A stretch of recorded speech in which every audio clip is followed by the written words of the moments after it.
Hello guys, in today's video I will be showing you how to fix Airbnb black screen problem. So the answer is easy, just go to the settings and then scroll down to the apps section. Then go to the search and search Airbnb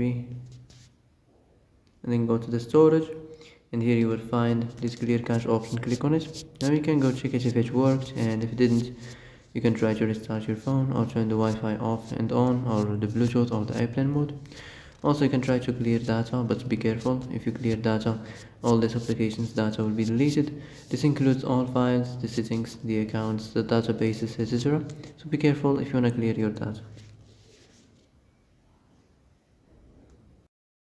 And that's it for today's video. I hope this is the answer you've been looking for.